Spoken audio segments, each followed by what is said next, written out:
industrie, vers l'importation des voitures électriques.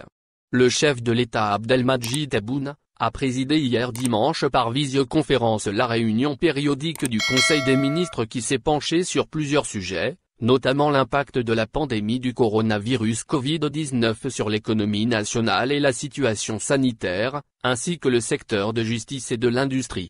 En effet, et lors de la réunion périodique du Conseil des ministres, tenue par visioconférence, hier dimanche 26 juillet 2020, le chef de l'État a instruit le ministre des Finances sur le chapitre des activités industrielles à l'effet de prendre des mesures fiscales et douanières destinées à l'encouragement de l'importation des véhicules électriques. Par ailleurs, Tebboune a ordonné l'adoption des décrets concernant les cahiers des charges relatifs au montage de produits électroménagers, au montage de véhicules, à l'importation de véhicules neufs et à l'acquisition de chaînes et d'équipements rénovés.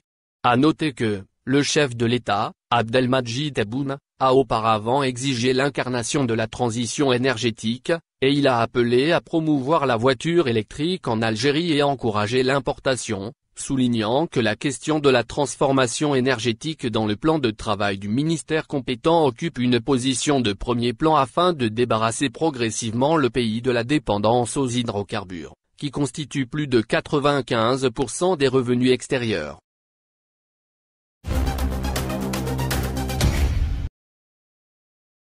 Renouvellement du titre de séjour pour les Algériens en France, les préfectures pointées du doigt. Le renouvellement du titre de séjour en France est perturbé par le service minimum qu'imposent les préfectures aux requérants. En effet, les possibilités de prise de rendez-vous en ligne pour les étrangers, dont les Algériens, sont fortement limitées. Une situation qui a fait réagir l'organisation de soutien aux migrants et l'institution française défense des usagers du service public qui ont pointé du doigt les préfectures. Ainsi, des ONG de défense des droits des étrangers dénoncent une situation totalement intolérable. Ces ONG déclarent qu'en dépit du compte à rebours pour nombre de personnes étrangères, il est fréquent qu'aucun rendez-vous ne soit proposé avant septembre ou octobre, voire qu'aucun rendez-vous ne soit proposé du tout. Et pour ces personnes maintenues dans la précarité, il est généralement impossible d'accéder aux services publics par un autre biais. Les requérants doivent faire des pieds et des mains pour obtenir un rendez-vous sur les plateformes des préfectures françaises, avec les services de traitement et de délivrance des titres de séjour. La difficulté réside dans le nombre de rendez-vous limités auxquels s'ajoute l'impossibilité d'accès aux plateformes dans la majorité du temps. Une maman algérienne raconte son cas vers une jeune maman algérienne, dénommée Kaina, avoue passer des nuits entières à veiller devant son ordinateur, à l'instar de tant d'autres demandeurs, dans l'espoir d'obtenir un rendez-vous à la préfecture de Seine-Saint-Denis, dans le nord de Paris. Elle confie élever seule sa petite fille, âgée de 8 ans, ce qui la plonge dans une terrible angoisse quant à l'idée de ne pas parvenir à prendre un rendez-vous avant le 15 août, date à laquelle son titre de séjour expire. Kaina déclare vivre en France depuis plus de 10 années en toute légalité. Elle était loin d'imaginer qu'un jour, elle pourrait devenir une sans-papier. Je risque de perdre à la fois et mon travail et mes droits sociaux, s'inquiète-t-elle. Des rendez-vous payants. Par ailleurs, depuis quelque temps, une pratique investit la toile.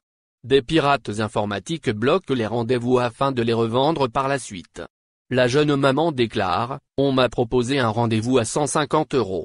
Je crois que je vais le prendre. » Kaina est désormais prête à tout pour renouveler son titre de séjour. À noter que les organisations de soutien aux étrangers font remarquer que les préfectures, sous prétexte de la crise sanitaire, renforcent la dématérialisation de leurs services. La loi interdit, pourtant, d'imposer exclusivement Internet pour des demandes administratives.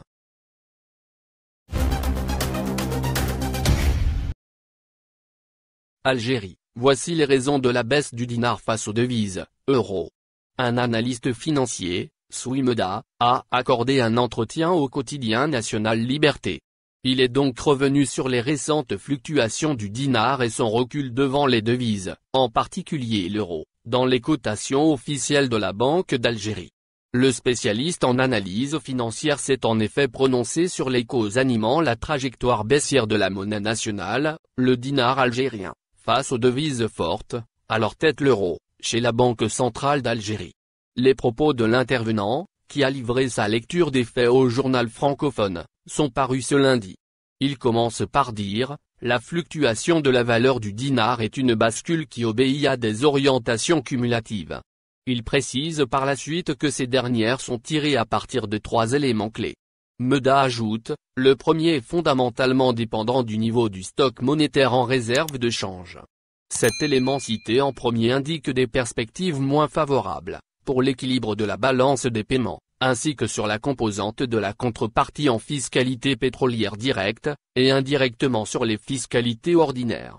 Il convient de noter que cela intervient dans un contexte où la génération des déclarations à partir des opérations internes ne fonctionne plus, comme auparavant.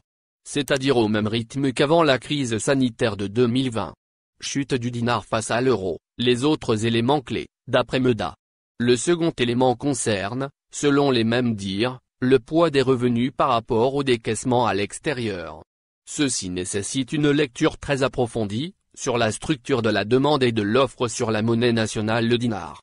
Tout en sachant que des effets inattendus par rapport aux injonctions prévues dans le mode opératoire, accompagnateur du financement non conventionnel, se font sentir négativement. Ces effets imprévus ne donnent pas l'opportunité de recycler les valeurs dégagées, dans une perspective de générer plus de moteurs de croissance. L'orateur continue par ailleurs l'exposé de son raisonnement. Il évoque ainsi le troisième élément. Le prix du baril, comme facteur quantitatif externe, n'arrive plus à assurer la contrepartie des mouvements d'adaptation, plus flexibles et rationnels du dollar sur le marché international. Résultat d'une dévaluation opérée par la BA. Pour synthétiser, Meda avance que nous sommes dans une phase où les ressources externes commencent à donner des signaux alarmants. Ceci au moment où les ressources internes qui, étant dans une position statique, ne pourront pas, avec le temps, jouer leur rôle de compensateur, direct ou indirect sur l'état de la monnaie nationale. Puis, Meda a répondu à la question d'une possible dévaluation du dinar pour anéantir le marché noir. Nous assistons, explique-t-il dans ce sens, beaucoup plus à des phénomènes structurels défavorables, qu'à des actions conjoncturelles ciblées. Telle chose est due à l'effet de la dévaluation qui, dans sa nature, ne pourra qu'être artificiellement monétaire, pour une finalité budgétaire. Alors, dans ce cas de figure, la baisse de la valeur du dinar s'inscrit dans un cadre d'effet assume par rapport à une conjoncture difficile et incontrôlable.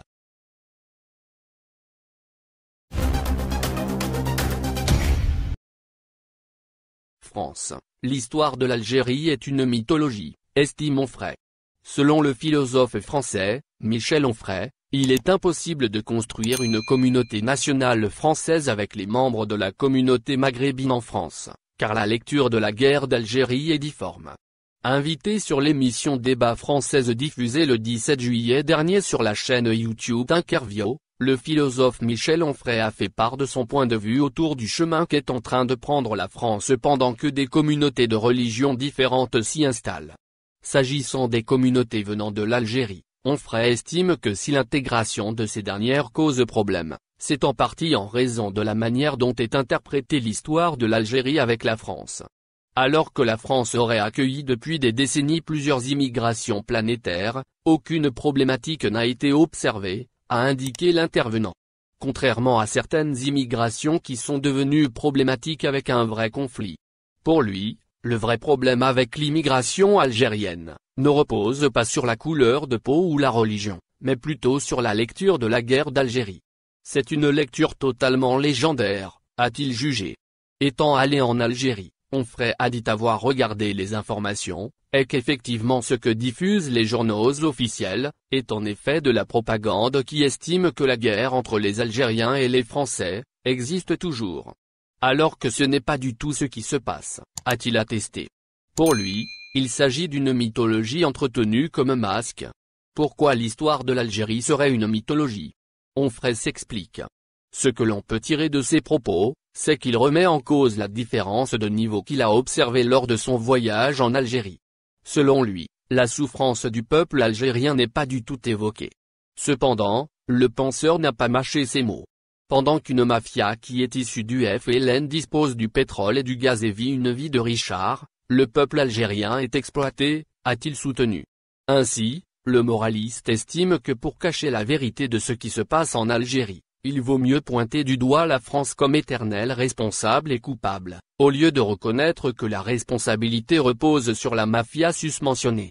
Ceci est un discours mythologique, qui plus est le discours officiel de l'Algérie, a avancé l'invité. Par ailleurs, il n'a pas manqué de signaler que depuis 1962 l'Algérie est autonome, et que la France n'a plus à s'occuper de nos affaires.